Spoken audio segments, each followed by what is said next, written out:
All right, thank you, VJ. Mm-hmm. So, welcome.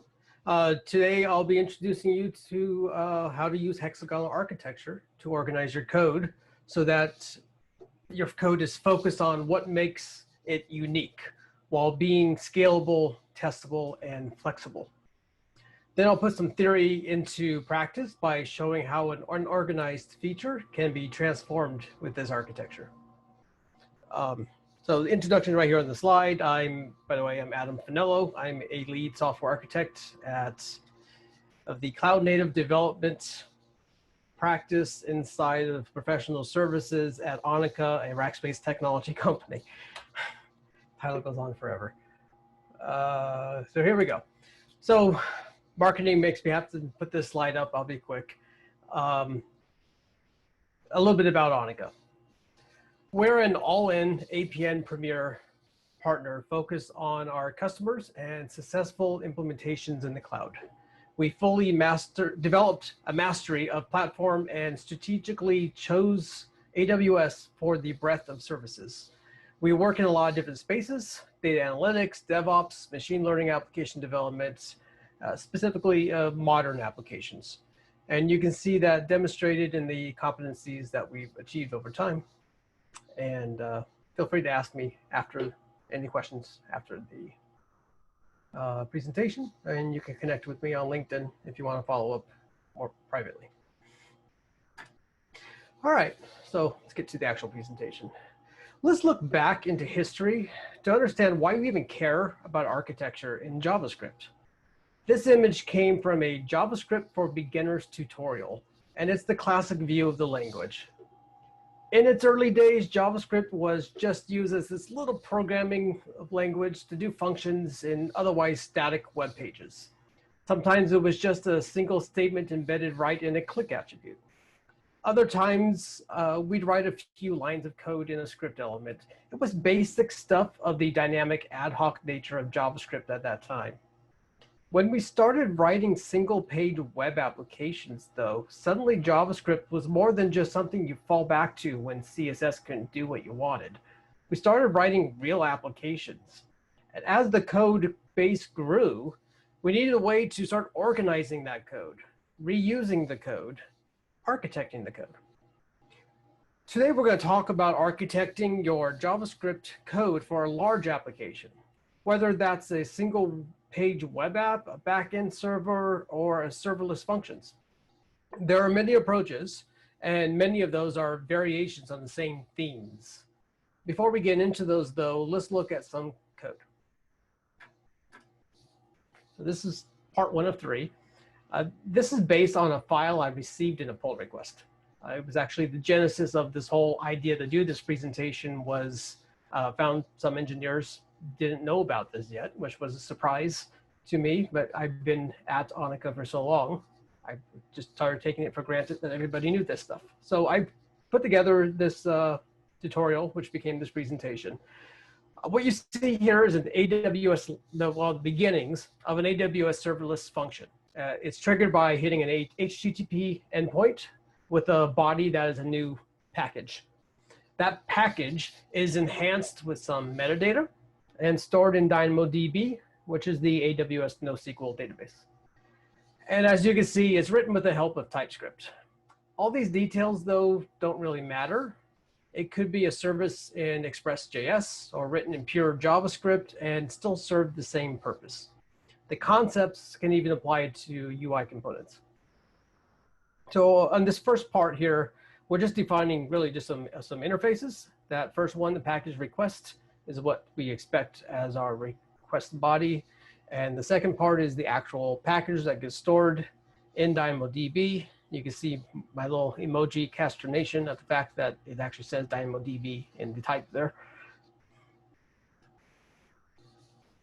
Here we're dealing mostly, this is the gut of the handler. You might call it a controller or it's Lambda in this case. Most of it's dealing with the API gateway, which is how the HTTP request comes into Lambdas, both from the event input and then formatting the response. And most of this code will repeat on every single handler or controller Lambda that you have. If you look down there, so the first couple lines, we're just parsing out the request, and the claims is the authenticated user. Validate the request, that's fine. We do some weirdness with epoch time, taking date divided by 1,000, which means something. Converting the request into this database entry. You got this TTL epoch time plus 60. I have to think about to figure out whether that's 60 seconds or 60 minutes. And then over here on the right side, we have try and await add package. We're actually calling another function. And then everything after that is just, again, dealing with API gateway. So things are getting a little lost here. And here's that function we called. Add package. It's good. It's a helper function to update DynamoDB, but bad. It's in the same file as everything else and returns a DynamoDB specific data type that promised to put item output. Interestingly, though, if you look back here where it's called on the right, we're not even looking at the response. We're waiting on the promise, but the actual database specific content isn't even used. And then we create the parameters for put item and actually put the data into the database. So if this were the entirety of the application, I'd say it was fine. It reads cleanly, it gets the job done with no fuss. But it isn't the entire application. This was just the first operation with dozens to come, dealing with getting the input and getting and searching for packages and dealing with other data types in the database and non-CRUD operations that are the actual business logic of the application. So how do we scale this up without chaos? Well, let's look at where the chaos will come from and the barriers of scaling up. When we write software, there are multiple areas of concern to deal with. We have the runtime environment. That might be your browser, Express.js, Lambda, Kubernetes, something like that. We have our interfaces to external components, low-level components like databases, web services, UI frameworks. And you have your domain-specific components like persistence, user details, the actual UI components, data lakes, telemetry data, whatever it is. And then lastly, your actual application business logic. The quick hack approach is to glob all that together. And that's what we just saw in our example. All four concerns were smushed together. So what's wrong with that? Let's talk about testability. In the smushed implementation, a unit test must deal with the runtime's event structure, database interfacing, and the application logic all in one test. Further, every handler is going to have to include runtime environment specifics.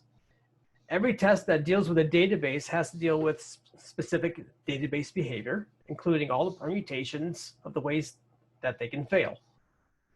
Code like our example is why people skip unit testing entirely.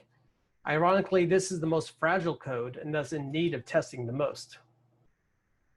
This is our add package function again. So why is this style fragile? Take a look at the database handling, for example. Is robust database interfacing ever that simple? Is it leaking connections? Is it does it have retry logic? How does it respond to problems? This implementation is happy path coding, and that is fragile. If you have to deal with all the details of robust database handling in every handler, then it quickly overwhelms all other concerns and hides what you're actually trying to accomplish. I'm just using database handling as an example, any external interface. As problems pop up, the maintainer will enhance the error handling in one place where the problem was found, while the other areas continue to have the same bugs. Sounds like your basic violation of don't repeat yourself, or the dry principle, doesn't it? Indeed, dry is the heart of good software architecture. Estuvo bueno ese jalecito. Y nos dimos un paseado, pero bueno. Somebody needs to meet. El carro está muy bonito por allá. I shall meet him. Yeah. All right. Whether it's the front-end model view controller and the variants of that, or the back-end layers of controller service repository, layering is a way of splitting concerns.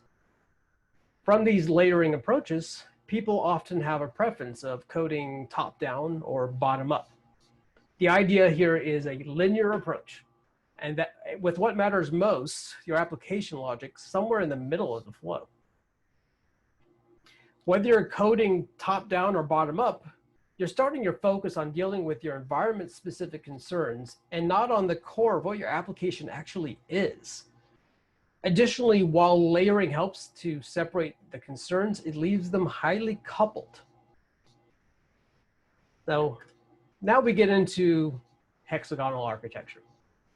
Hexagonal architecture is a pattern involving abstracting away all the inputs and output functionality to keep just your business logic at the core. Your hexagonal architecture, or with hexagonal architecture, your application isn't in the middle of a highly coupled flow, but rather is the central focus. That is where you begin because that is what's important. Your application logic needs not concern itself with whether it is called from a serverless function or a monolithic container. Nor is the application logic concerned whether your user data is coming from a user pool or relational database, NoSQL database, or some web service. Your business logic does need to interface with the outside environment though, and it does this through adapters. Most high-level languages have interfaces, and that's what we're talking about here. In pure JavaScript, the interfaces are implied through duck typing, but conceptually they're still there. Implementations of these interfaces are called adapters. So you have an interface to a package, we're still dealing with our package, and an implementation that deals with wherever that package data is actually stored. Change your mind on where to store the data, change the adapter, not the application logic or the interface. It works on other sides of your application logic as well. You see here package request, the input, is also an interface. The choice of the word hexagonal is a bit misleading. Don't get thrown by that. It implies there's something special about 6 sides of a hexagon. The hexagon shape visually highlights the difference from layer architecture. It isn't just in one end and out the other. The application logic is the center of the shape, and each side is an interface or a category of interfaces. You will have as many interfaces or sides as you need. Sometimes this is alternatively called ports and adapters, where ports is just another name for an interface. So I'm going to pause here on the theory and open up for any questions. Just unmute and shoot it, or you can put it in chat. I'll just race right through the whole thing otherwise.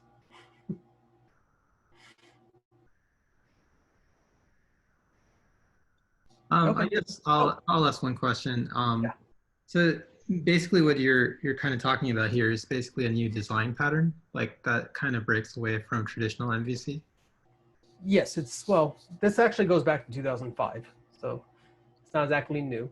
And there's been variations that come out of it already, and I'll talk briefly about those towards the end.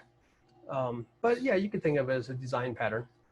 It's more of it's an architecture as opposed to it's composed of design patterns more than it is a design pattern. Gotcha. Okay. 2 questions from chat. One is, how is this different from SOA architecture? And the other is, what is the another term for hex architecture? Another term is ports and adapters. So this was originally proposed in 2005 by Alistair Cockburn, and he called it ports and adapters, but for some reason, hexagonal architecture, the name that stuck. And I'm not sure, what does SOA stand for? David? Service-oriented architecture. Can't speak to that one off the top of my head. That sounds more like microservices. So microservices are going, or if that's what that is, that's going on another layer higher. This is how you would architect within a single code base. And when you do microservices, you're actually making separate code bases. SOA is pretty general umbrella. Okay. Yeah. If you're talking about services, I tend to think microservices. And so that those are more, each microservice would have its own architecture with, for the code within it. All right, so I actually want to read off the goal here of what Alistair Cockburn's his goal for this architecture, because it really speaks to the core of what this is about. His goal was allow an application to equally be driven by users, programs, automated tests, or batch scripts, and to be developed and tested in isolation from its eventual runtime devices and databases. And this allows you to do that. Mind, this is 15 years ago, so you're probably not doing too many batch scripts anymore, but let's move on. So let's talk a little bit some of the benefits of hexagonal architecture. First of all, your code is now dry, and as in don't repeat yourself, and robust. Need to interface with data, implement and test that implementation one time with all the error control and retry logic and debugging you might need, and make that robust. Your application logic is now concise. You deal with the business requirements without the environment details getting in the way. Test your logic without all the permutations of external factors because those have already been tested. Because the external interfaces have a limited API, their mocks are easy to write and reuse. Application logic is now portable.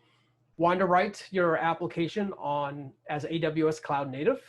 All the details of Lambdas and DynamoDB, API Gateway, Cognito, those are outside your application logic.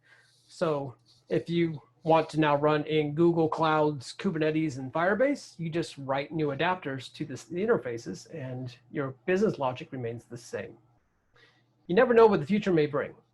And even if you know for certain that your application will never run in another environment, architect your application to be portable anyway, because the effort results in cleaner, testable code. So let's explore the previous example code, rewritten with hexagonal architecture. Now this new version is going to have more files and more lines of code. If this were the only endpoint in the entire application, it would be overkill. The benefits of good software architecture start appearing on the second entry point as the adapters are reused. So we have the very simple hexagon on the right. Our package service is our business logic. We have around it the package repository where we store the packages somehow. We have the auth service for dealing with the user authentication, and the package Lambda, controller, handler, whatever you want to call it, is on another side of that. It's actually an input. And one more slide. So this new version also employs a few other good programming practices, like unit tests, dependency injection, no more magic numbers, and a directory structure for the source code.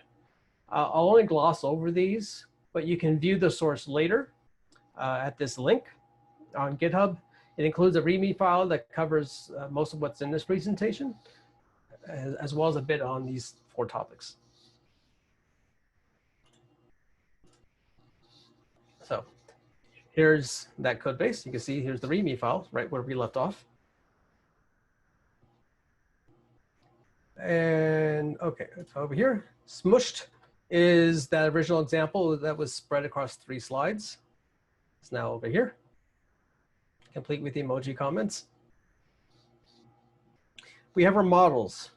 I only have one file because there's only 3 interfaces here, but this defines the boundaries between our on our hexagon.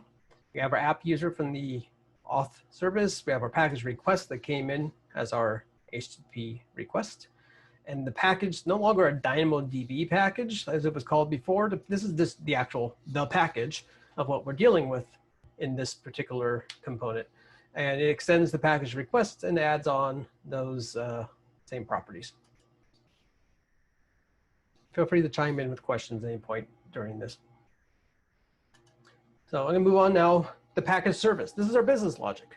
That's it. This is all that other stuff we saw was just clutter. This is your actual, what matters to your application. Our constructor, we're injecting our package repository and our auth service. And here's our create function, takes the request, validates it, gets the user now from the auth service. And it's going to use those, no more of magic AWS Cognito specific things. Our epoch time now is a little more explicit. We're using some constants instead of magic numbers. Milliseconds and seconds is still 1,000, but now we know exactly what that is. And we're casting the seconds, which is just a number, but it provides us context. Then down here for TTL, epoch time plus seconds in a minute. Now we know what that 60 was. It's seconds, not minutes in an hour.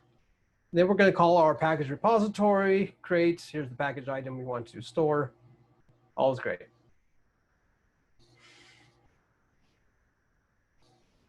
No questions? Okay. Maybe one question. Yeah. Sure. So a package, right? Like this is a package service. When I think of services, I think a lot of like, you know, maybe something similar. It's like well, you've got a promise in here, but basically you're just kind of making a network request to get some data and then fill it in with, I guess over here, this is a user essentially. So I was going to ask, why'd you call it a package and not maybe like a user? Because this is a service for managing packages. So what is a package then? Is it just more Doesn't matter. General? Okay. I mean, if you want to be literal, this actually came from a software for dealing with over-the-air updates to IoT devices. So a package was something that will get deployed to that device, usually like a new firmware upgrade.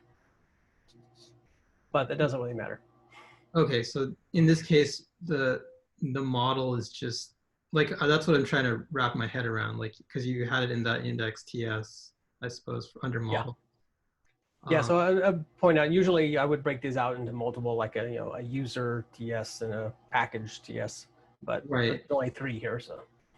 Okay. All right, I guess I'll let you just keep going. Okay. Yeah. Yeah, if you don't like the word service, does that mean something else to you? You're welcome to call it package biz logic or something, you know, or logic, you know. Service makes sense. I was just the word doesn't matter. Not sure about package, but it's okay. Yeah, that's what, whenever at least in the beginning, when I said package, I was doing package. Mm-hmm. Maybe I should have done widgets. That's fine. Keep going. Keep going. Okay. All right. So now package repository. This is the actual interface to dealing with storage of packages, and where this implementation happens to use DynamoDB. So this looks very similar to what was in our actual helper function in the previous version. It's just doing the same thing, create, puts it in the database, but it's isolating this here so we can replace this with putting that package anywhere else that we may want to put it. This is just the DynamoDB implementation. I'll talk a little bit about how you can swap that out just a little bit later. And then you can also continue your injections of the DynamoDB client. This is just the interface. Keeping this simple like this, but I would typically actually make another service to deal with DynamoDB and wrap it up. I very recently had a problem where I was querying the database and getting an exception, and I didn't know which of my queries was causing the exception. So the fact that I had a wrapper around my low-level database interface, I was easily able to add a log statement into my query function and find out which query was causing the problem. So I encourage you to continue to do that. I just didn't here to keep it simple. So let's go back to our package service. We're also looking at auth. Well, yeah, I don't want to look at auth quite yet because it's easier to understand if we look at the Lambda first. So this is the Lambda handler, or you might think of it as call it a handler, a controller, whatever makes sense in the technology that you're using, but this is the input side of things. I actually have 2 examples here. This one deals with keeps pretty native to AWS, deals with all the API gateway details still, as we saw. So got all this unpacking the request, and all this is figuring out, what to return to API gateway. So we're getting the auth service through the injector, initializing for the Lambda that from the event. The event contains the user information, so it's setting that up. We're taking advantage of the fact that in Lambdas, there's only one request being processed at a time, so we don't have to worry about keeping track of multiple users or contexts. Unpack the request, and here we go. Get from the injector our package service, call the create function with the request, you get back the results, and you return it. This is just, the handler for how you do Lambdas, as opposed to some other piece of technology. I have a second version down here though, because you got to repeat all this stuff. Basically everything but that, you would repeat in every single handler. So that's when I do suggest something like a middleware layer, like we're here. I have these Lambda utils. I wrap the API handler, and through the magic of the wrapper, it's taking care of a bunch of stuff for me.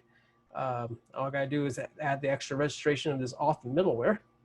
And it takes care of the authentication. I'll show you that in a bit. But it keeps the actual details of this individual handler down to what matters. Get the request out of the body of the HTTP post, I suppose, in this case, and call the create function. So now I'm going to go back to auth service, since we just talked about that.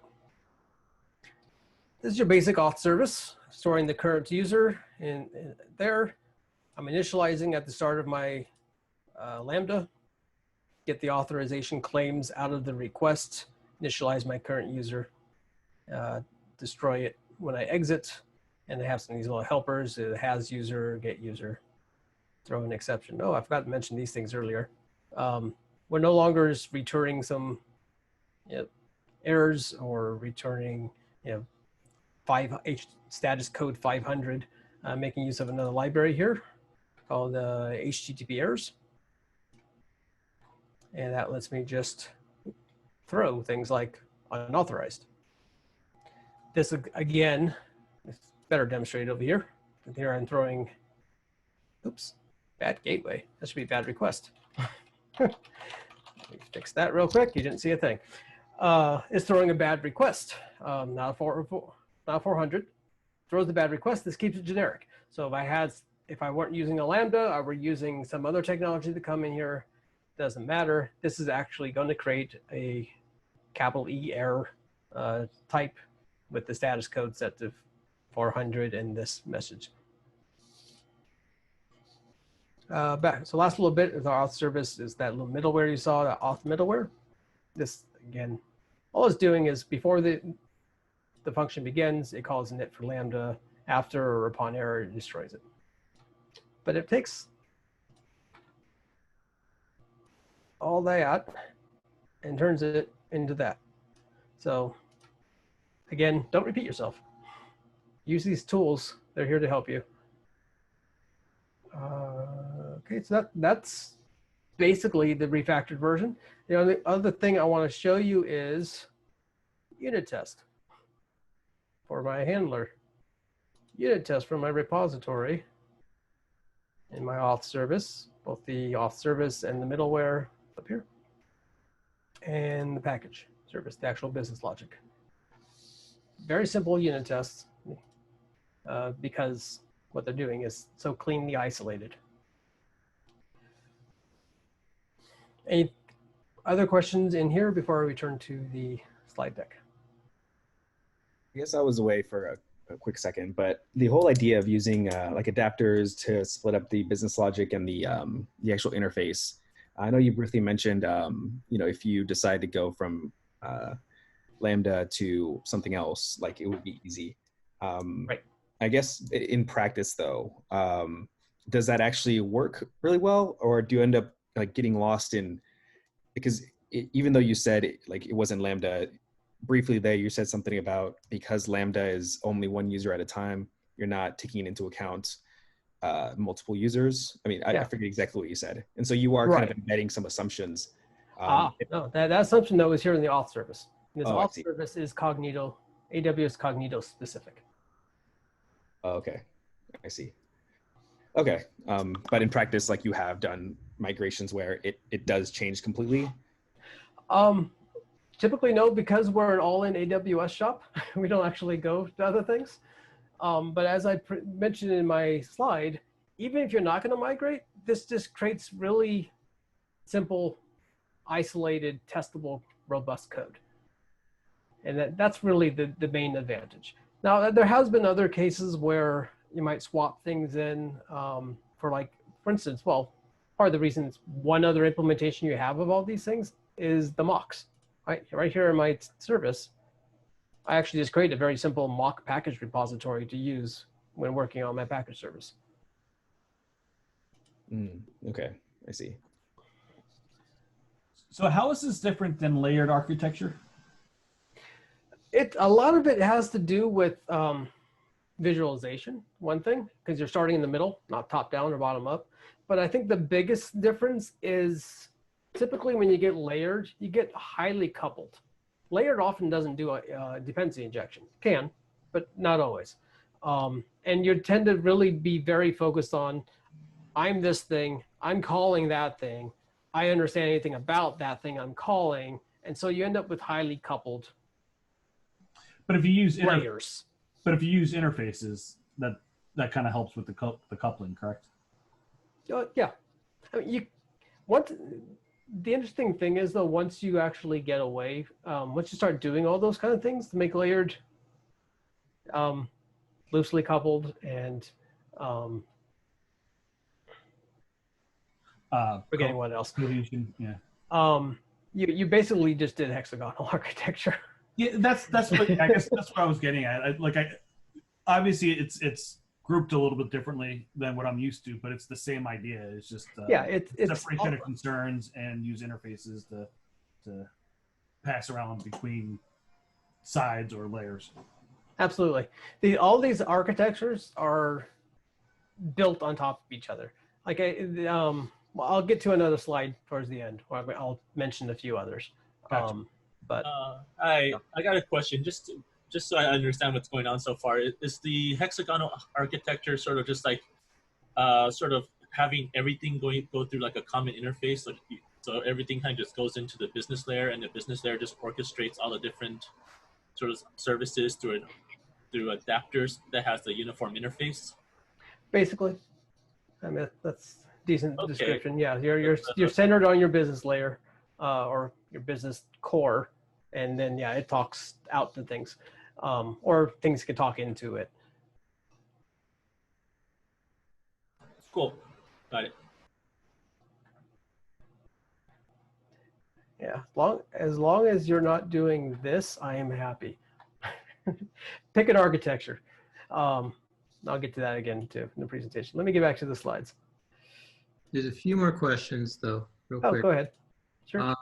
Says David Lai says, I'd like to know how you'd handle transaction recovery. Do you need to use a saga pattern since business logic is agnostic of the adapters?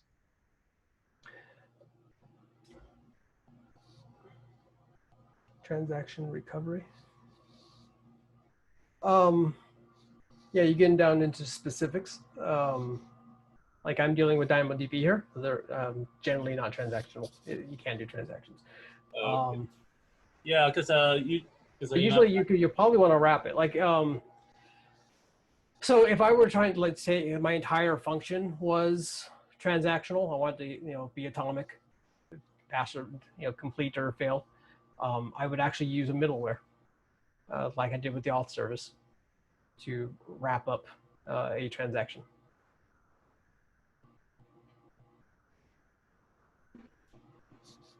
Does that answer? I mean, it's the... Yeah, I can see that. Yeah, the details is in your design and your specific needs. Yeah, because I'm thinking if the business layer is agnostic to the database, so you can't do a start or end transaction, then would you have to like have a queue of like... No, you can have a start or begin. So you have your repository, you tell it start or begin. If you're dealing with if you're dealing with something that's transactional, then you're gonna, even if you swap in a different database, different storage device, if that's part of your business logic that these changes need to be transactional, then that could be part of your interface. You swap out, you know, DynamoDB for MySQL, which would be a pretty dramatic swap, but you can do it, and you could have start transaction, end transaction. Sure. And if you decide that some particular version of it doesn't support transactions, then those could be no ops. Probably not what your application wants, and you have to consider that. But. There's one more that says, I haven't coded in years, but when using MVC and AS3, everything was decoupled. Maybe ASP? Sure. I don't know. Yeah, you can, like I said, the ideas behind this aren't new.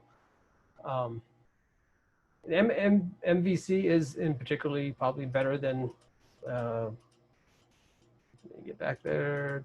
Yeah. So at least this one isn't quite so linear. On the right side, you got your controller services and repositories. It's very linear. You go down, you go back up.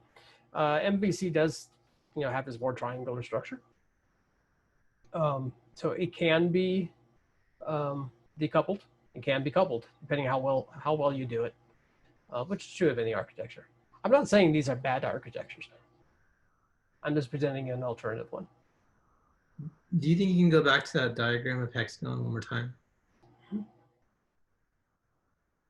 look at it one more time. This is just an example, one visualization of it that came from Wikipedia, actually. I was able to use the picture because it's Creative Commons. Okay.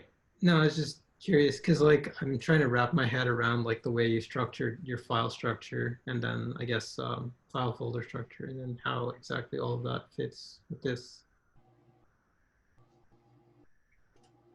diagram. So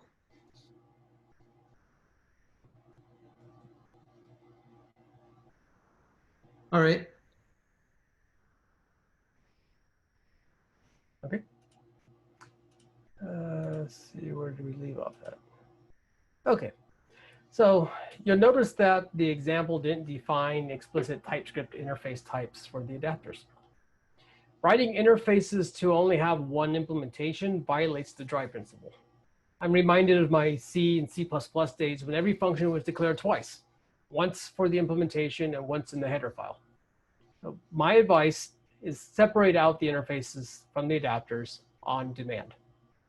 Initially, you only have one implementation of your interface, so there's no need. In strongly typed languages like Java and C#, the need for an interface is immediate in order to write the mock implementations for testing. But in JavaScript, the unit test frameworks can dynamically mock. If a second adapter is developed and you need to select between them at injection time, then that's when the point where you would define a TypeScript interface to implement to both of them too. Now, in pure JavaScript, we just have to be careful to keep our entry points of the two implementations identical. That's what you give up by not using TypeScript, but it still runs the same, of course.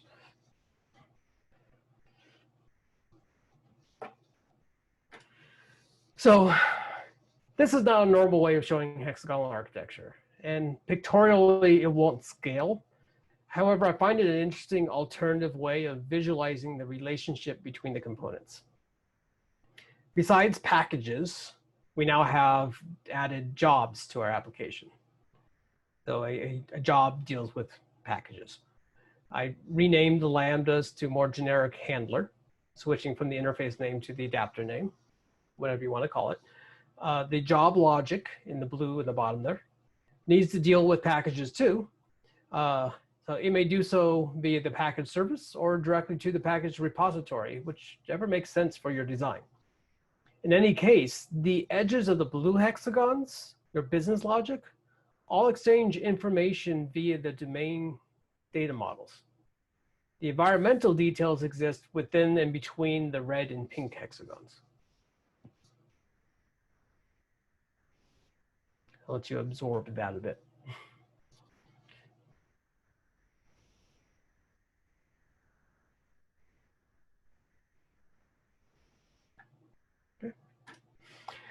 There are, as the questions have shown, there are many variations built out prior to hexagonal architecture and after hexagonal architecture. So the hexagonal was in 2005, 2008, someone proposed onion architecture. 2012, I think it was, came clean architecture. Here's a variation someone proposed that takes it to an extreme. Yet at the middle there in the application core in red, we still have the hexagonal concept. So I do encourage you to explore hexagonal architecture and many other architectures and their follow-on and that came after and before in the details.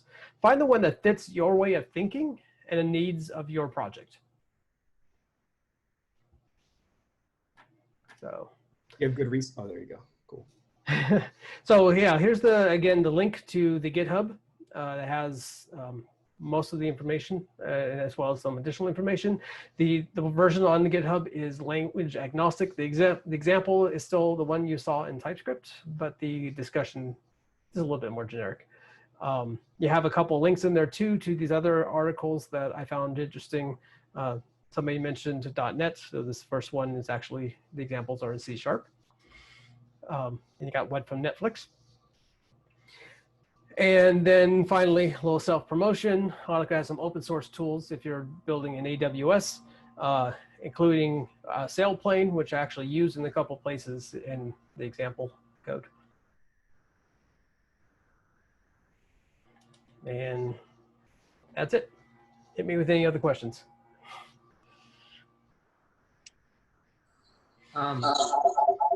Ooh, echo. Okay.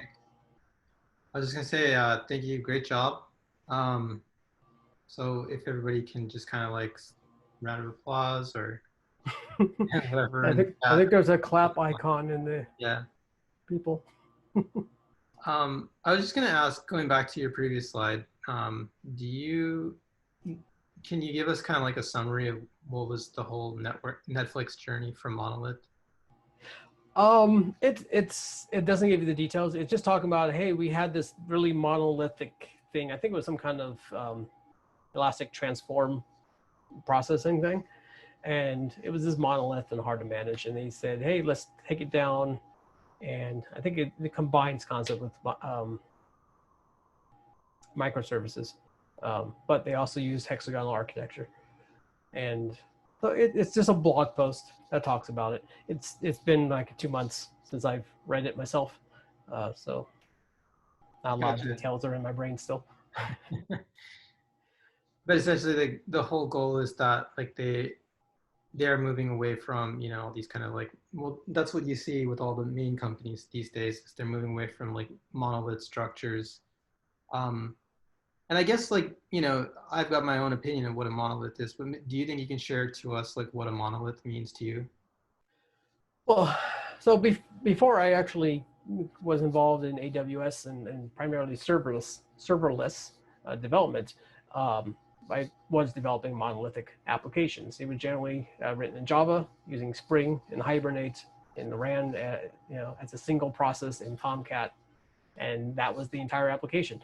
All of controllers for all the inputs, and all the code was one giant code base, all compiled into one single process. Okay. If you needed to scale, you spun up more servers running the same stuff. Okay. All right. So from that, basically now we're kind of moving away to all these different microservices and then having sort of a hexagonal architecture in place, or a structure in place. It kind of allows for more free flow between different.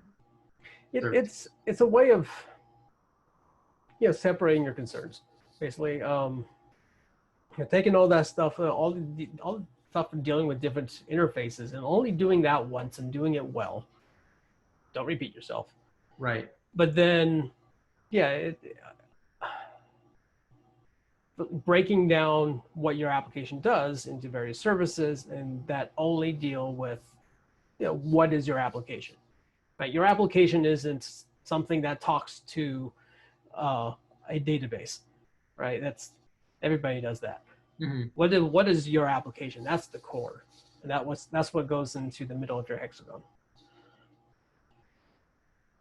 So I guess would you agree? I read this the other day. Would you agree with the statement like the more testable your code is, the more the quote was the better it is, but I guess the more hexagonal it is.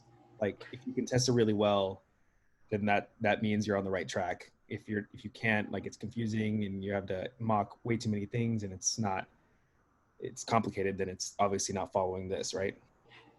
Oh, right. It's not doing it well. You could always take it in the architecture and do it badly. Yeah, it's first step is basically architect your application, right? Don't just smush it all together. Find an architecture and use it properly. And then beyond that, yeah, it's these hexagonal concepts of, make this piece and test it well, make that piece test it well, and they talk to each other and you can mock it out. You don't have to retest everything around the thing you're testing. It's the whole idea of unit testing. So you're only testing that unit, right? That one little compilation unit is what we used to call it back when we compiled things. And how is this, in your experience, how is this done badly, or how could it be abused or not done correctly? Failures actually break it up, but you could easily put way too much logic in each component. I just today had one of my engineers saying how he was having trouble unit testing one of his services. And it's because there's a whole bunch of stuff in private functions. So his public interface he was trying to unit test was having to deal with a lot of complexity because they had this stuff, because they had to deal with all the private things that I called underneath. And I pointed out, well, why are those things actually part of the logic of that service? Or is it really some other reusable concern that can be pulled out, unit tested by itself, and remove that complexity from the thing you're trying to test? And indeed, that's what he did.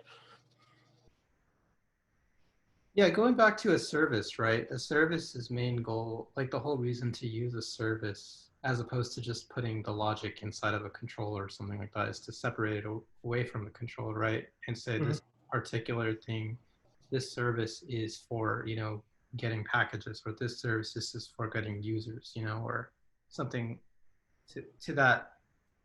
So that's still pretty much MVC though, right? Yeah, that's architecture. That's like, if you architect your software, you're well ahead right there. Dependency injection gets you a long way. Right. I mean, I'm familiar with that background too, because like I've been doing PHP for a long time, so like we have those same concepts. Using Symfony and in PHP, really? Yeah. I mean, like not your typical PHP, Yeah, not like a WordPress site. Object oriented, yeah. So, yeah, like I said, great presentation. I guess like maybe, I was kind of more wanting to look at the source code again, but I guess I could take a look at that later. Well, I can pop over, but if there's this particular So my main question here was, okay, so this is working with AWS. So yeah, I guess maybe stupid question here, but does this eventually go on an AWS Lambda? Is that correct? Or is this going to? Yeah, this will run in a Lambda. Okay, so you're making the Lambda function here. And then I suppose like, because you're writing everything in TypeScript, but you have some sort of build, or I don't know if you're using Webpack or something like that. I do use Webpack. Okay, you're using Webpack, so this is all going to get compiled. Not in the example, but when I actually do this for real, yes. Okay, because yeah, I was thinking like, Lambda doesn't accept TypeScript yet, right? They don't do ES6. Right, yeah, you don't want to run TypeScript directly. You do want to transpile it down run in Node.js. And so we do use like this. We'll do a whole microservice as a code base. And so there'll be a bunch of handlers in here, various Lambda entry points, and the various services and various repositories, all this stuff. And models often, in web applications, often split this out actually into a separate repository entirely, and npm deploy it or pull it down from Git, so that it can be used on the front end as well. That's one of the wonders of using JavaScript well, specifically TypeScript, I suppose, on the back end, is so that you can use the same types on the front end. So then that's all there, and then, this looking kind of monolithic again. But then you use Webpack. So you tell Webpack will create a bundle for the package Lambda, and tree shake it down to just what that Lambda needs. Yeah. Okay, perfect. Yeah, that was kind of like my like disconnect. I was thinking, okay, you're writing these functions, but where's this going to eventually sit? So yeah. Okay, I'm good. Some questions from the chat, or maybe comments. Somebody likes PHP 7. Yeah, not a web CMS framework, WP. Well, yeah, I get what he's saying. Like, yeah, if you use like Laravel, or if you use like Symfony, those are more OOP kind of designed. So they're closer to like PHP 7. Well, PHP 7 is the newest version of PHP, but more closer to kind of like I think all the languages are sort of going that way, where it's more object-oriented programming, more strict about types. Yeah, Python in some minor release added types, which that still surprises me they did it in the minor release. It says, will you use hex directory structure for each service module you write? Tree shaking. Maybe that's not related to it. Yeah, it's separate. No, so there'll be all the handlers right here for all the Lambda will be in the handler directory, all the services. Because often, like a single Lambda will often be, all right, what we saw here, create a package. Then there'll be get package and put package, update package. Sure. Or, all the CRUD operations. They're going to reuse that same package service. So sure. Yeah, it all gets shared. In tree shaking, that might be more unique to the JavaScript world. Yeah, that's the idea of actually doing static analysis of the code, see what, from an entry point, what gets actually used, and discarding the code that's not. Very cool. Let's see here. And it packs it all into one file too, so that runtime is not pulling files from all over the place with all that I/O. Wastes a lot of time. Okay, so Viviana asks, Viviana and then Tim said they both asked two questions here. One, where do you configure the package you want to use? And the other says, can you speak on how you might recognize that your handler depends on too many services? Okay, start with that first one. Where do you configure the package you want to use? I'm not sure what configuration you're talking about. Maybe if you can give us some details, Viviana. We'll go to Tim next. Oh, maybe use the wrong term. Yeah.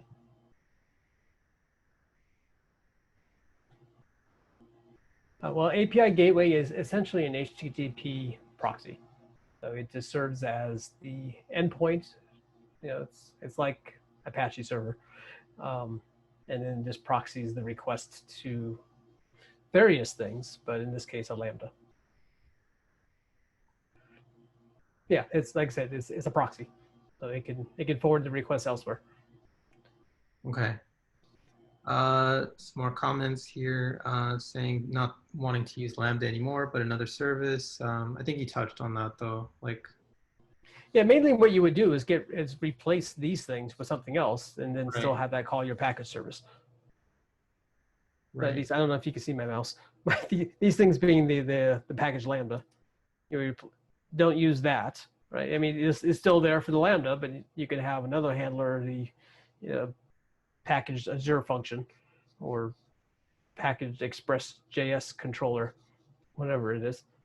I guess, could you speak a little bit on the testing side? Like how exactly do you go about thinking your test through, or like in this particular example, like, you know, just going back to that mock, what exactly was the thought process? Which ones go? I think The handling package. is fine, or it could be the services for auth too. That's fine. Yeah, the auth one gets a little complicated 'cause dealing with some weirdness. So what are you So doing? in this case, I hand rolled my own repository mock. You can certainly use whatever your tool is. I used Mocha and Chai here because people are familiar with it.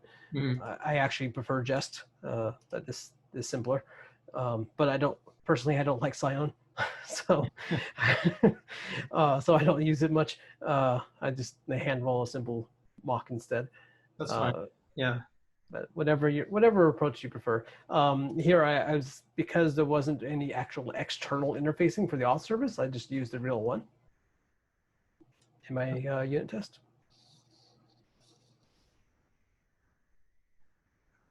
Okay, so you've got like your basic describe statement, and then you're doing your your setup beforehand, and then before each you're testing the Lambda event individually.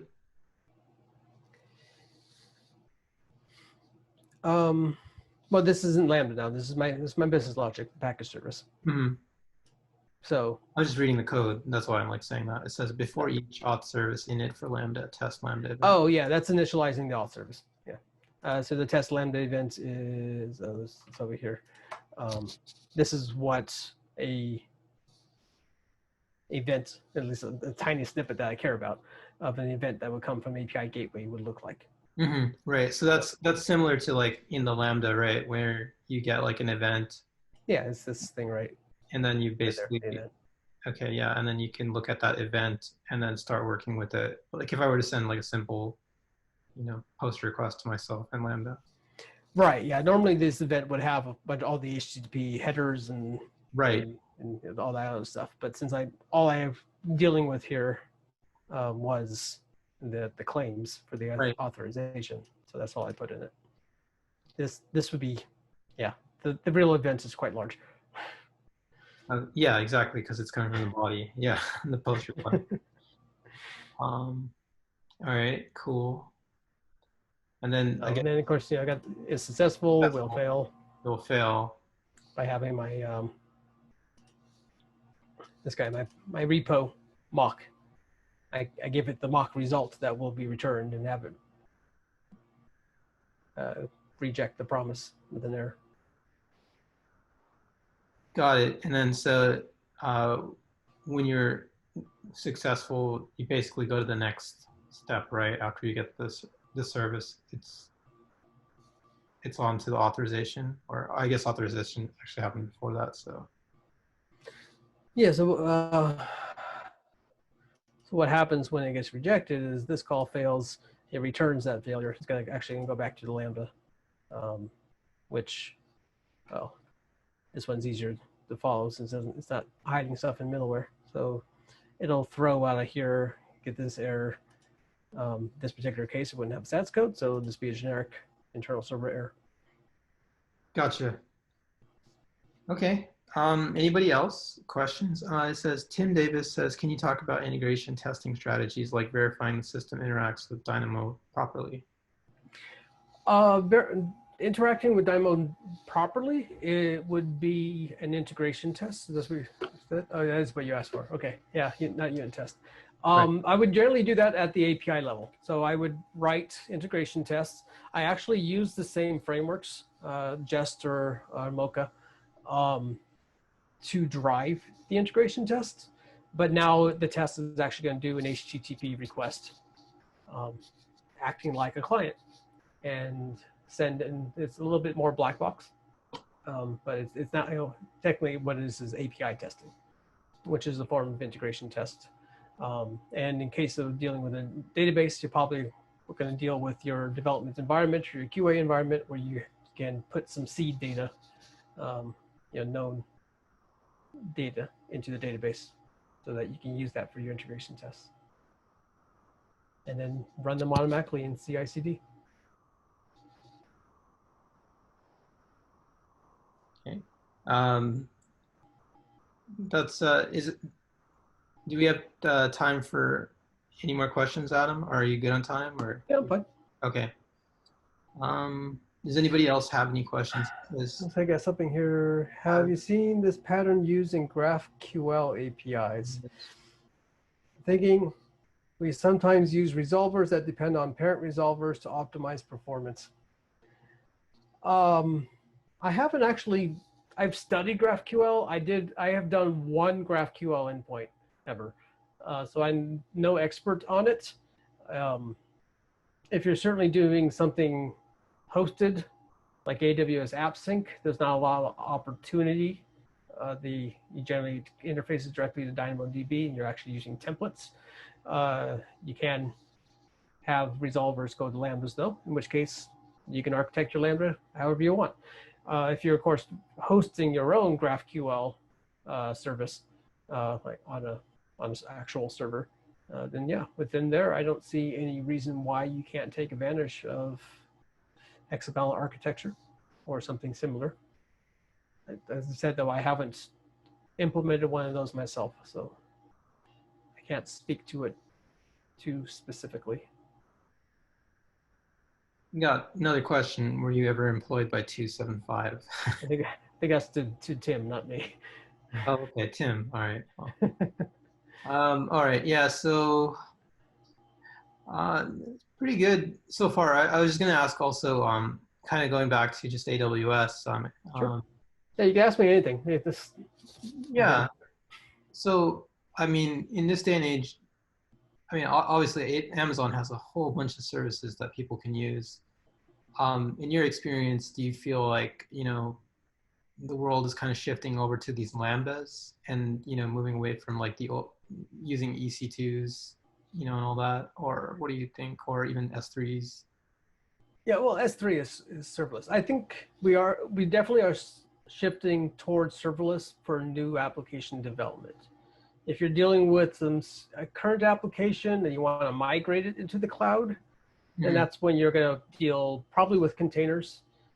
You can do raw. It's generally the more you can have AWS or any other cloud provider do for you, rather than you having to be a DevOps and manage it and watch it 24/7. Sure. Or write your own automation scripts to deal with problems. Sure. It's worth it. It costs a little bit more, but if you compare what you're paying AWS compared to having a DevOps person on your team that you wouldn't otherwise need, there's really no comparison. So the more you can abstract away and deal with, really very related to this, the more you can deal with what your application is and not all the periphery, the more value you have. So you would definitely vouch for like moving in the direction of just more Lambdas in general. Yeah, if you're for new application development in the cloud, go serverless. Go serverless. Okay.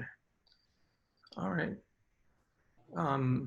Yeah, great. Yeah, great presentation all around.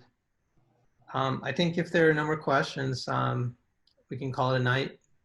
So I'm just gonna let people have like a minute here to chime in.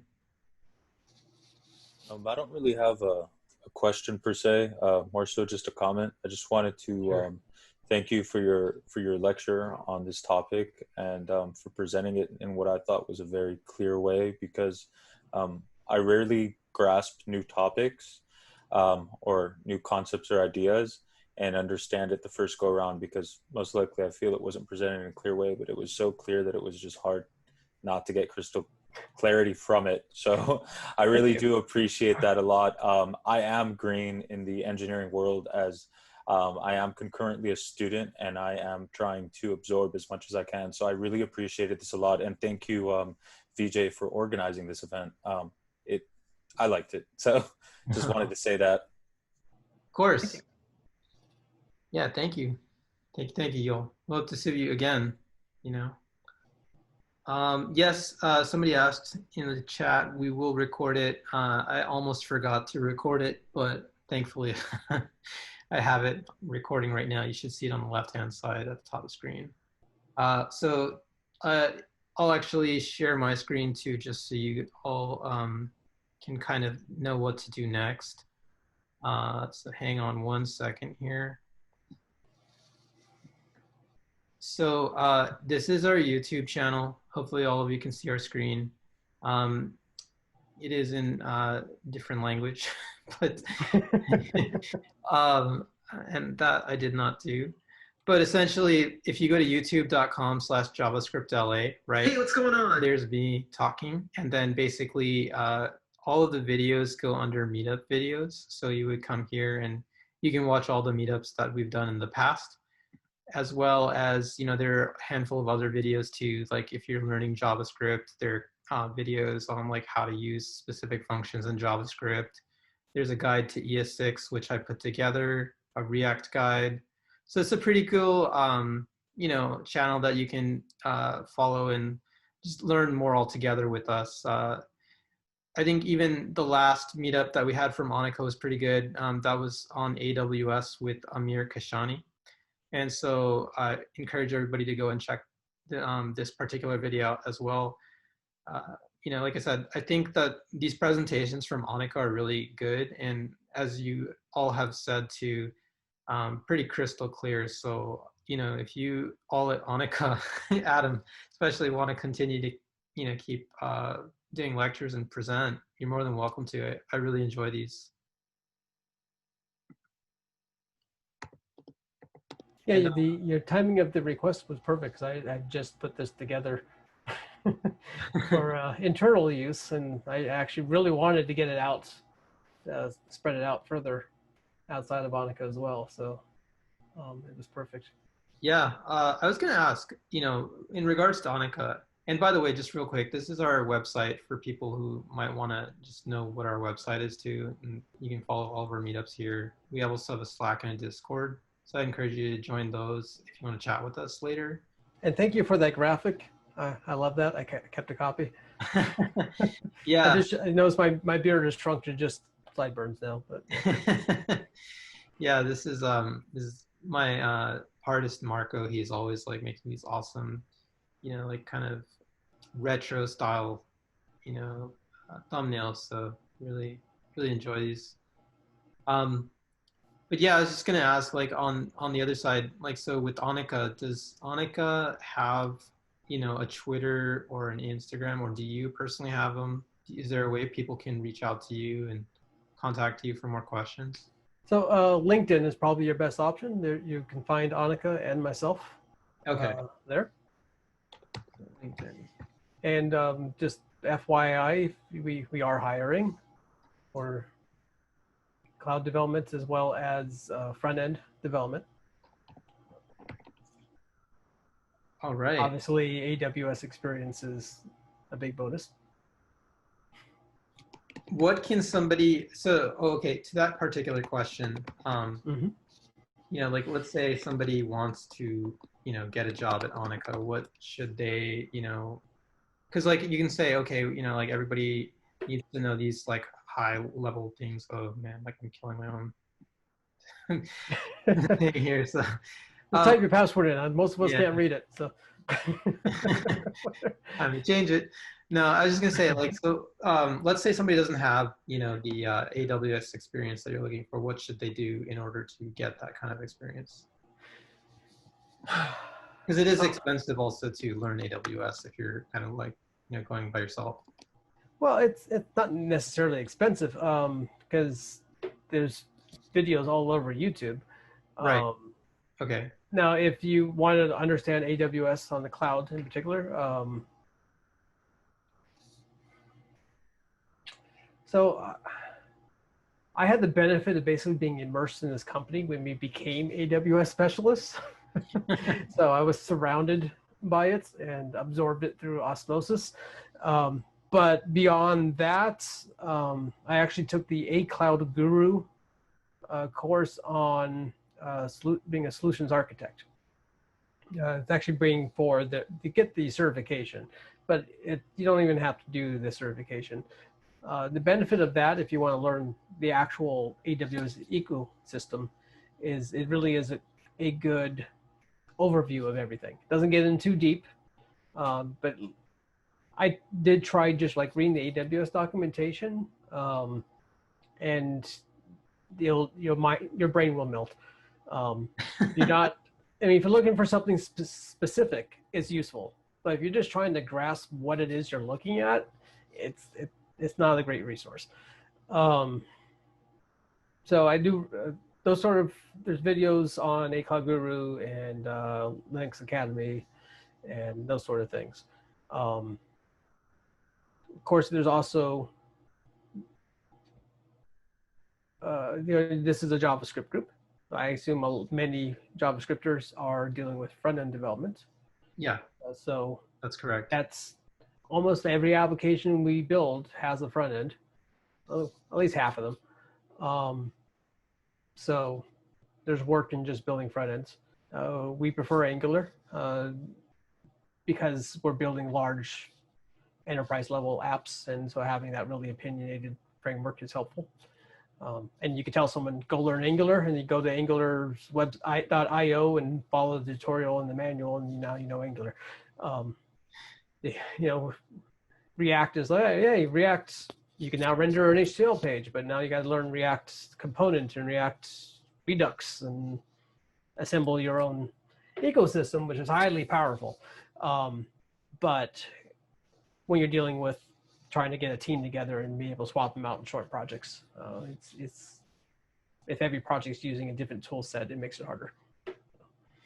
Gotcha. But on that end, though, we do get a lot of clients that come to us. We had one recently that decided, oh, we want Lambdas, but written in Go. So, hey, we have one person around who knew Go and another one who's willing to learn. So they're doing Go. We get requests for React, and we have one for Vue. I don't know if we actually got that project, though. So, yeah, Onica is a consultancy. We do lots of things, but in the area I deal with, when people who are on this meetup would be interested in, is called cloud native development. So we're building new applications, which is cool. Customers come to us and say, we want to build something, and maybe we don't have the bandwidth or the knowledge, or both, within our company to pull this off from the ground. So they hire us to build it and make it awesome, and then we hand it over to them to maintain. So obviously the main benefits of working at Onica is that you get to have all this AWS experience, cloud computing experience, as well as unit testing, right? And then learning Angular as well, or being able to use some of the other languages. Yeah, well, and the big benefit is you're on a new project all the time, always learning, moving on to the latest and greatest. Previously working for an individual company with a product, you tend to stagnate. That's right. That's right. I can speak to that quite a lot. Somebody asked, Risa asked, is this remote or in person? For the job, what? I suppose. The job? Oh yeah, it's remote. We're before COVID-19, we're probably about half virtual offices, we called them back then. But now it's like 99.8%. The only people, that's all of Rackspace. All of Arnica is out of the office. If you look at our parent company, Rackspace, then they do have data centers. So there's some people going and maintaining hardware. But otherwise, yeah, everybody's remote now. Once this ends one day, we do have offices in LA and Irvine in Orange County. So if you want to go to an office, then we're able to venture out into the world again. Yeah, who knows when that'll happen. Yeah, LA and Irvine. Yeah. Hey guys, this is Ashrit. So I think Adam mentioned about me. So we are the company that we are working with Arnica on this whole hexagonal architecture, serverless architecture, Lambdas, AWS. However, I want to mention, so far we have so much confidence. We had so much confidence in them. Looking at our previous platform, what we built like 5 years ago, we have a lot of confidence, and it's well suited for our application IoT device as well. So just wanted to say that they have a lot of experience and expertise in AWS, especially cloud native development, as you were saying. So yeah, I just wanted to say about Onica and Adam and his team in this Thank you. meetup. Yep. Yeah. In case you didn't catch that, Astrid is actually my current client. So. Yeah, great job. Great job. Yeah. This is, like I said, I think, and this is, you know, I watched, you know, I end up watching a lot of my own YouTube videos later when I have the time to actually kind of like go back and like mentally process it. But like I said, yeah, like, I really enjoyed kind of just looking at this last presentation with Amir. And I thought these guys are really smart about, you know, what they're doing with AWS. So again, like this time didn't disappoint. So I'm really happy to have you all. So I think if anything, yeah, I mean, it seems like a pretty solid company to work at. Yep. I can speak to that a little bit. So over the past year, we went through like almost 15 to 20 companies and about developing this cloud application. And finally, you know, we went with Onica on this based on their expertise. So yeah, I would agree upon you, Vijay, that they are smart people in there. Very good. Okay. Astrid, you're making me blush. You know, motivation, encouragement. That was very good. All right, so I think I'm not sure. Let's see here. I'm trying to get back to the main thing here. So yeah, and you know, I'm here. This was scheduled for another half hour, so that's fine. I can stick around. okay. And just Ask. ask me. I mean, you ask me anything: software architecture, design, solution architecting, chickens, square dancing, whatever you want to talk about. I guess on the subject of chickens, right? Where did that come from? I have chickens. Oh, And the fact that I'm working from home makes it a lot easier to raise new ones. A lot easier because the first few months you can't go on vacation when you're the first few months because of the attention to you every day. So once we got locked down, and they're like, oh, I'm not going anywhere. I'll get some chicks. Risa asks, how did you get into solutions architecture? That's a good question, actually. And that actually makes me think about something too, but go ahead.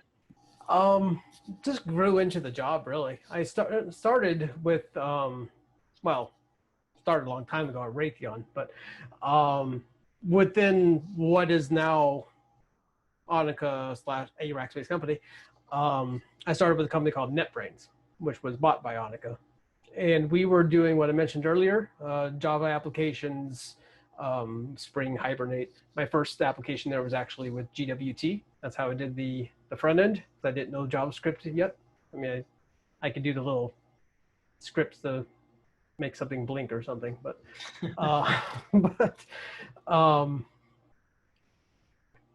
so that's how I got started. And generally, it's also though a consultancy. So we were designing, and basically, once you're in this kind of job for a long time, you kind of become an architect. I mean, I've designed products before coming to NetBrains, which became Onica. As you're an engineer, and then you're a senior engineer, and then, well, the senior engineer is the one designing the new application. So you're essentially an architect.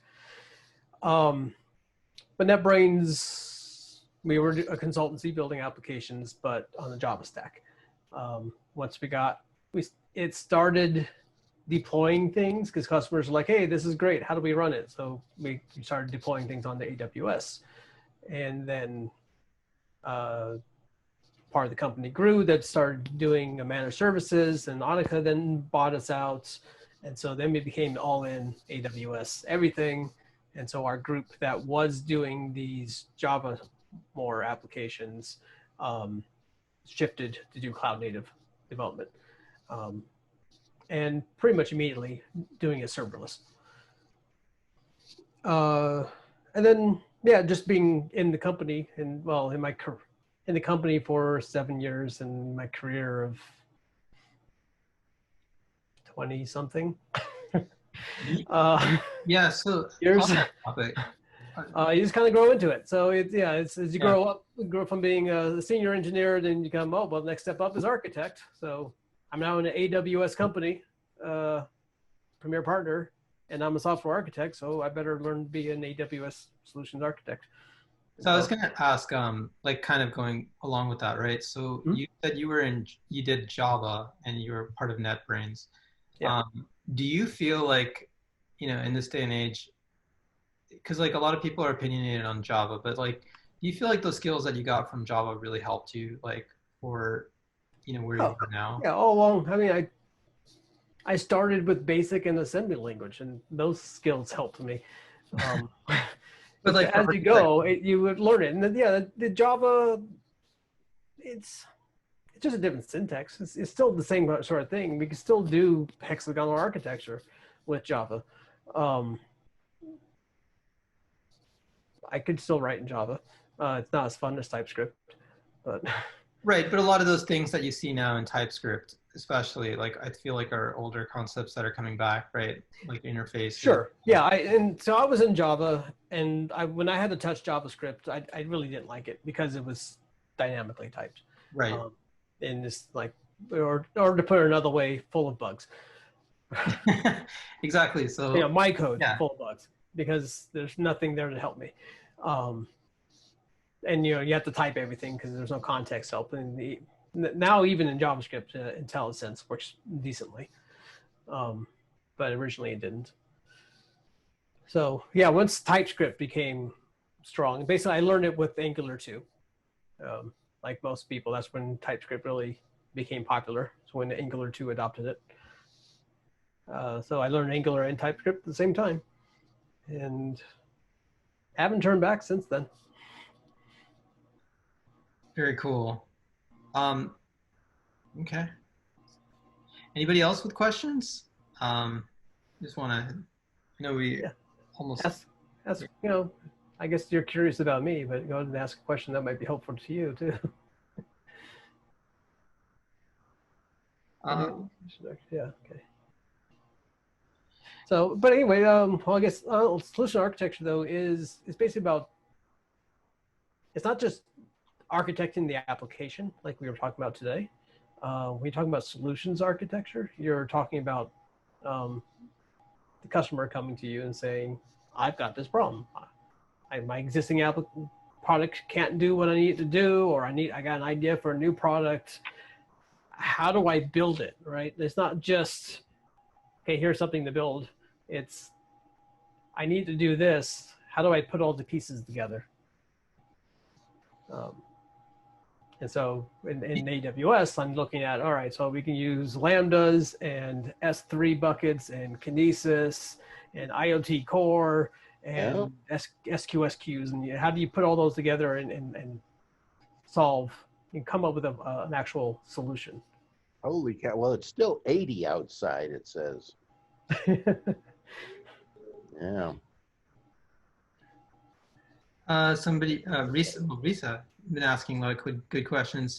She says, advice for brand new coders, aside from start going hexagonal right now. That's probably the best advice right now.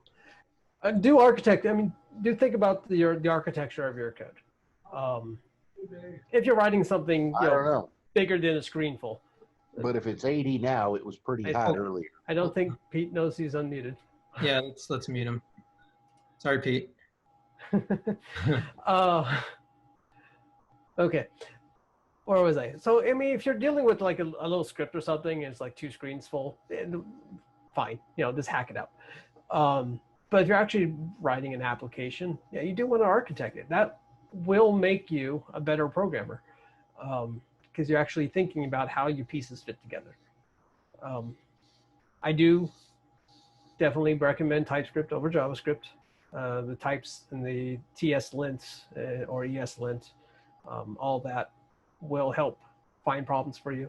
One of the things I tell people is if your linter or your IDE is showing you a warning, treat it like an error. It's warning you for a reason. I have spent hours tracking down a bug only to track it down to one line in my code and there was a little yellow line next to it warning me of exactly what was wrong, and I hadn't paid attention to it.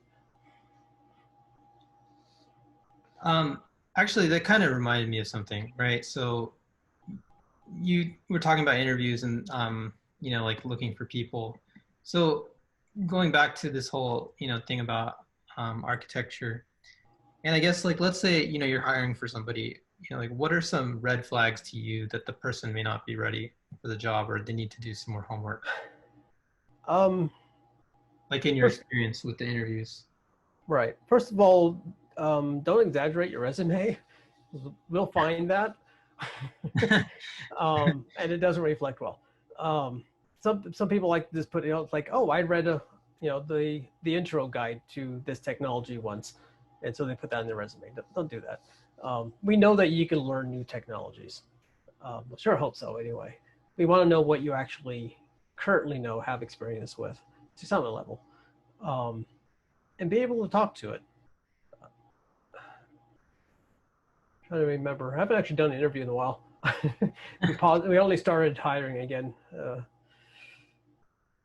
What I am looking for is that you have a passion for what you're doing. If I get the sense that you're just in this because you found out that it's a good career and you can make good money and you just want to kind of float by and yeah, you could throw some lines of code together. Find what you're passionate about and go do that. This programming is for creators. If you can take a 2-week vacation and not be going mad because you haven't created anything in 2 weeks, you're probably in the wrong field. Okay. You know, I have some ownership in what you're doing, right? It's not, oh, I'm slapping something together, that's nice. You know, you take pride in what you're building. It's what are you building? Are you just writing some code, a tool, or are you like putting yourself into it and being, I like to say, a code artist? It's just, to me, writing code is like writing a novel. I mean, I'm an artist, I'm a creator, I'm writing something. Along those lines, I actually am happy writing documentation too. Technical writing is still writing to a different audience. Right. And actually, yeah, so thank you, Risa. yeah, just 2 weeks without making things. That's awful. Yeah, that actually reminds me of like some of the things that, you know, I've been seeing on the other side. So like I meet a lot of like developers, and you know, one of the things that kind of stand out to me is that a lot of them are kind of working on side projects, and you know, a lot of them are kind of like doing like, you know, okay, I'm going to spend, you know, this weekend with, you know, MongoDB and just kind of try to like build out this whole thing in MongoDB, or I'm going to spend some time with GraphQL and really just kind of go through GraphQL. You know, and then, you know, people will like do these tutorials or whatever. And then afterwards, I think like after the tutorial finishes, right, like you're done, it's like, how do you, I guess, like use that for something else? Like what's sort of the next level? Do you say, okay, you know, I'm gonna, because like all these tutorials that you'll see on the web, right, sometimes they're kind of like very simple, like a to-do app. You know, how would you take some of these ideas and like kind of like take it to the next level with kind of what's going on in the corporate world, right? Well, I'd say build something real. That's actually how I originally learned Angular and TypeScript. I had an idea for a product, and it was, I knew it wasn't going to be popular, but it didn't matter. It was something real I could build, and it was useful to me, and I've used that on a couple occasions. Even that originally it was Angular 2, then I progressed this up to Angular 8 or 9 now, I think. And I migrated over to, it was originally running as a droplet on DigitalOcean, and I migrated it to AWS using Amplify. So that's because I wanted to learn Amplify. I actually have a whole blog series If you go to LinkedIn, you'll find the post about how I migrated this application from this standalone thing running on a droplet EC2, whatever, a virtual computer. Definitely. And Yeah. converted it to serverless in Amplify on AWS. It was a long journey. I learned a lot. Yeah, I'll go and find that afterwards and share with the community because Amplify is pretty awesome. You might not like my blog then. Oh no. Okay. It's great on the surface. I love the concepts, but it's definitely suffers in many areas, and I talk about them. So I managed to get it done, but it was a struggle. And this is from someone who is deep in AWS, and it was still a struggle. So, yeah. All right. Tim says, what strategies do you use to help make sure that a team is all building towards a cohesive architecture? That's a good one. Oh, well, pull requests. First of all, the genesis of this presentation was a pull request from someone who wasn't doing this. That smushed example is not far off from the original code that I received, and saw that, and then started to comment on the pull request, and then realized that I need a more comprehensive tutorial on how to do things. So I wrote this up. What you see in GitHub now was written up for that. And that's part of getting the team towards cohesive architecture, is actually, teaching them the architecture. Typically, I'll also start the project and actually put the architecture in place with examples, like create the first Lambda, even if it doesn't do anything significant, just to have the architecture in place as an example. Hi, Viviana.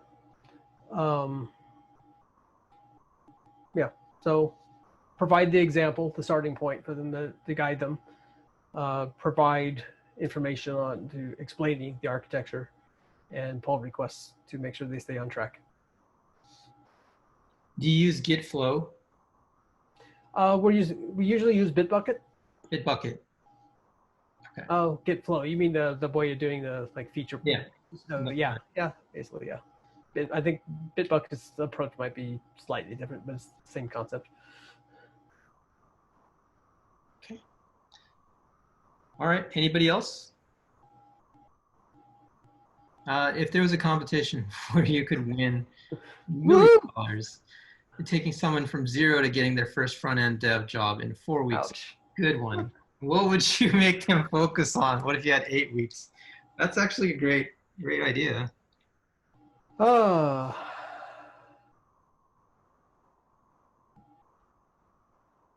That's a great idea. Yeah, I think that like a actually reality fits more towards you, VJ.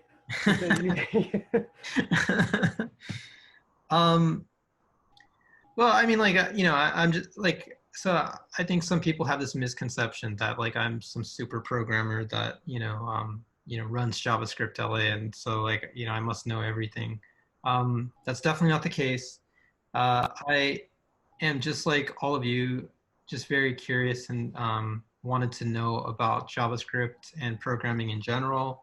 So that's why I started the group. When I started the group, I actually was also a junior developer, and I was very, very confused because we didn't have things like YouTube at our disposal at that time.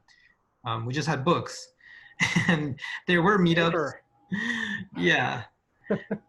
But meetups were not really fun to go to.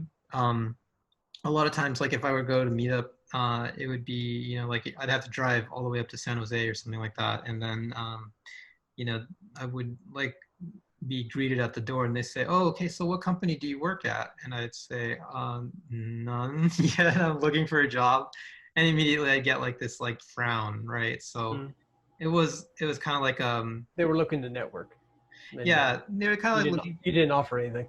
Yeah, exactly. So it was like that. And so I always felt if I could just find, people to talk to about engineering without, sort of this, weird bias that comes up, that would be great. So that's why I started doing them myself. And then later it got better as I started like, because I've always been pretty good at networking. So to answer your question, Ryan, like I honestly think like the first thing that you should do is try to like, meet smart people and network, build your LinkedIn. And actually that's a great thing. Like, I would encourage all the people on this call, if you have a LinkedIn, share it here today, because you never know who you're going to meet. If you meet the right people, I always feel like those are the people who can help you take your career to the next level rather than trying to go it alone. I know that, I think this is like my 6th year with this group. 6 years later or so, like after doing it, maybe it's even more. I actually think that but to me, it feels like I've learned so much, way more than I could have ever learned on my own with this group. So, that's number one. Have like some place that you can go to ask questions, and then yeah, just be really, really good about like taking the lessons that you learn from these, groups, these questions, right? So the one thing, like if you've been noticing the whole night, right, I've been asking Adam a whole bunch of questions, especially related to his code, but also related to architecting. And that's actually because like, the other day too, like I was actually, talking to another senior developer, actually like a person who works at a pretty famous company. And, he was, I guess he was kind of asking me about these things like, hey, do you know about, Git flow, or do you use TypeScript, or do you use, or what kind of architecture do you use? What kind of design patterns are you into? Have you read the book Head First Design Patterns? What do you know about this? What do you know about that? And so like when I was giving him answers, he was kind of like sizing me up, and, it was kind of difficult to get through that process, right? But like, yeah, so like it was like an informal one, but like I knew that I had to make a good impression. So because like I gave my own answers, right? Like I'm always still very interested in hearing what other people have to say, especially in the positions that I'd like to be in someday myself. So, and back to Ryan. Honestly, I don't know how to get you into a junior level position. I'm not even sure what that entails. We actually only start at mid-level at Onica. I can tell you long-term for your career developments, do learn the fundamentals. Not a lot of people just trying to jump straight in and get a job quickly will just learn this tool. All right, I gotta learn JavaScript. Now I gotta learn Webpack. Now I gotta learn NPM. Now I gotta learn React. I got tool. And then, but this industry moves so quickly that you're gonna be learning tool after tool after tool. And every one of them will continue to be just as hard if you don't understand the fundamentals behind them. That's your basic computer science. And yeah, I took the traditional route and got a computer science degree in college, but you can learn it on your own too if you don't want to take that route. But I do encourage you to get beyond junior level, to actually get some fundamental understanding of the computer science behind all this stuff. And then after that, you can keep up with the flow of the ever-changing world, because the basics don't really change much. Yeah, exactly. Like that's actually a really, really strong point, right? If you know your computer science fundamentals, then I think a lot of this kind of goes away and you don't feel that pressure to keep learning tools and be in sort of like some sort of tool hell. So if you had only 8 weeks, right, then I would just say, okay,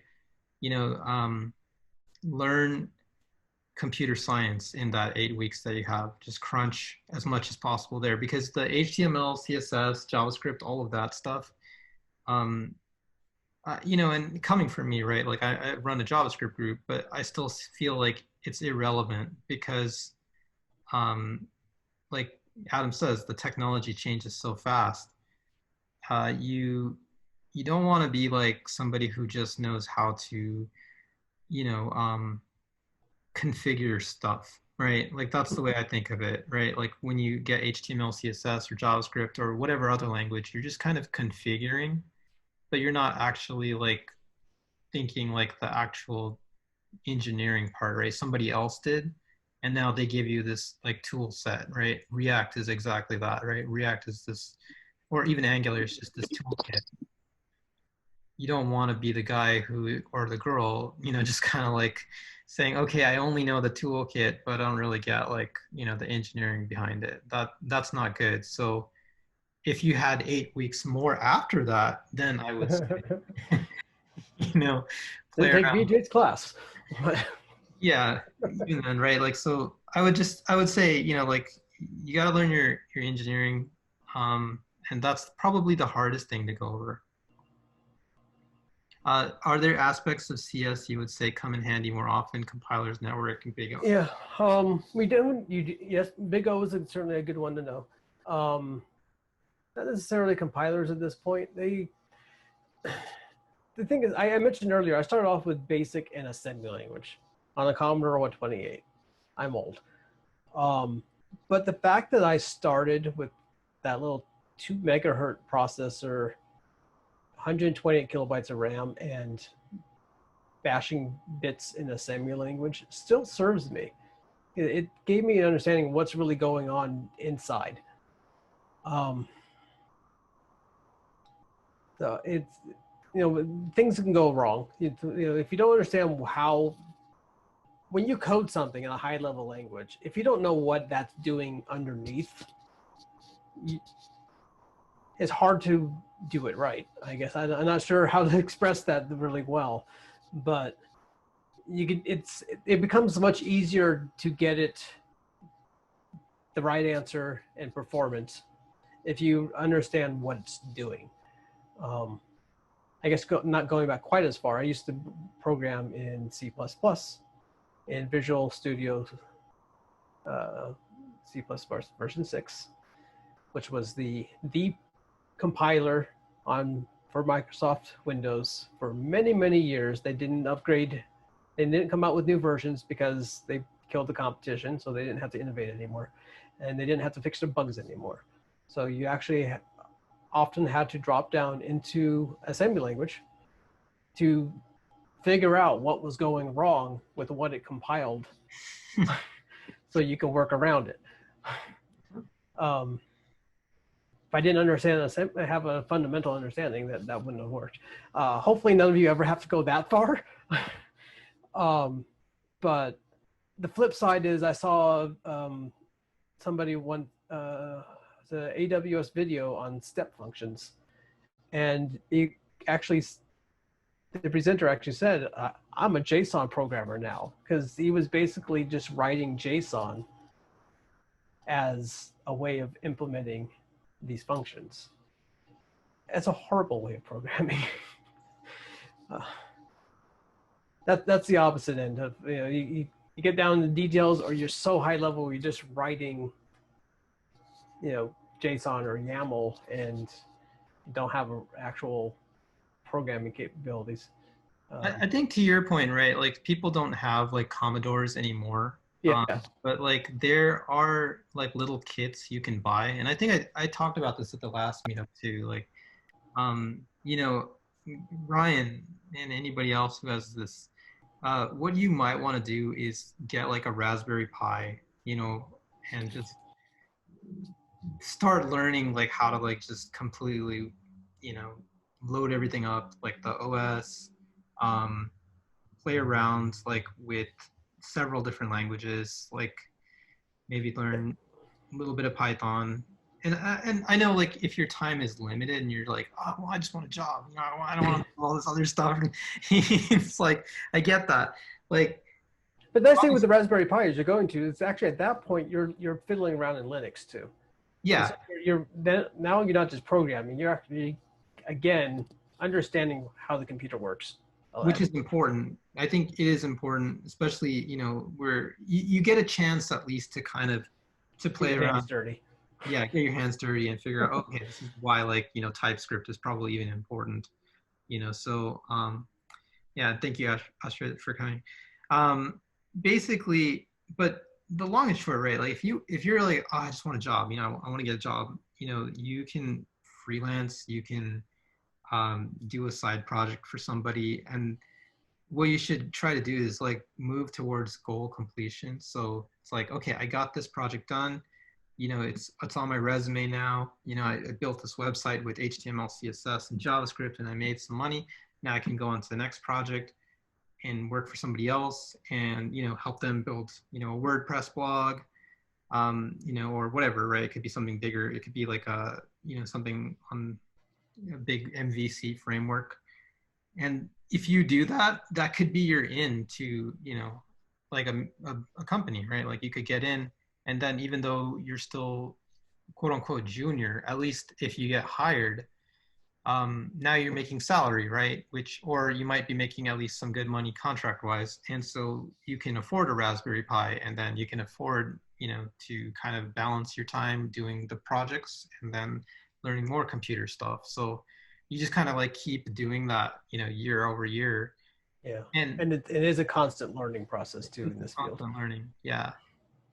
And that's the thing that is the most difficult thing to explain, I think, to people, because like a lot of people want, you know, kind of like to just be done in 8 weeks, where you can't. Like computer science is like, you think about it, right? Like the people going to college spend 4 years there, you know, minimum. And then the people who even get hired like at these companies like Google and all that, they probably have their PhD, right? So you're competing. Mostly masters, right? So you're competing against like at least 6 years minimum experience.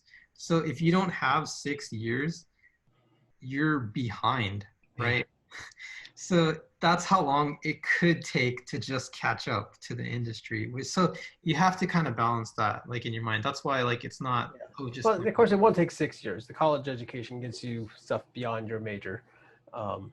So if you're skipping the other benefits of college and just focusing on your career, then yeah, you might be able to, you know, but do it in half the time. But it still takes you time. Yeah, and that only gets you to the point of a new college grad, which is still a junior engineer. Yeah. So you just have to like, you have to take everything with a grain of salt, and just, I mean, I know it can be frustrating sometimes because it's like, oh, you know, I've studied so much, I feel like a ninja now, or I feel so like smart. And then like you meet somebody else who just like blows you out of the water. But that's reality, you know, like everybody is, you know, trying to do this. So the time frame is just to see what skills, knowledge you think is more valuable. Okay, so yeah, I think we covered that. Yeah, like yeah, I had something else, but it's gone.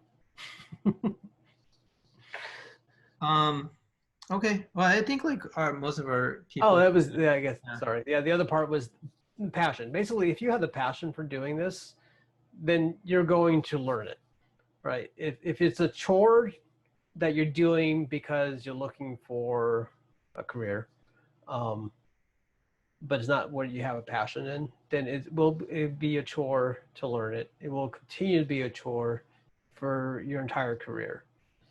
So I don't recommend it. Yeah, you'll get burned out. But if you have the passion for it, you don't really need a lot of guidance. The passion will drive you. Definitely. All right, why don't we end the meetup here? It's now 9 o'clock. I think that's a good time to stop. Adam, again, thank you so much for your presentation today, as well as, you know, your question and answer panel afterwards. You know, like I said, you guys do great at Onica with these presentations. You're always welcome to come back and give more talks. And if you feel like sharing any more resources with the group, let me know. Especially, you know, you talked about the AWS Amplify. So I'd be more than happy to check that out and send that with the group. Well, yeah. I don't know how much I really recommend that blog series. Okay. It could be, it's learning. Yeah, a typical blog series is, hey, look, I read about this thing and they could do this great stuff. It's awesome. This was a, like 8 parts, probably over as many months journey of, I trying to do this part of the migration now, and I ran into this problem, and then this problem. I found this bug in the GitHub issues, but they didn't fix it, and it really is. It's not a how-to guide. It's a one man's journey into trying to figure out how to use Amplify. Fair enough. All right. Well, in any case, then I do appreciate your time, and again, wanted to just thank you and thank everybody else for hanging out on the call with us. We want to see you again, like from every time we have meetups. So, yeah. If anybody here forgot like how to find JavaScriptLA or YouTube, feel free to message me afterwards. Really easy to reach, vj@javascriptla.net. That's my email, and then you can also message me on Discord or Slack. All right, with that, thank you all, and I'll have a great night. Have a great night, Adam. Yep, you too. Thank you for having me. You too. Bye. Bye.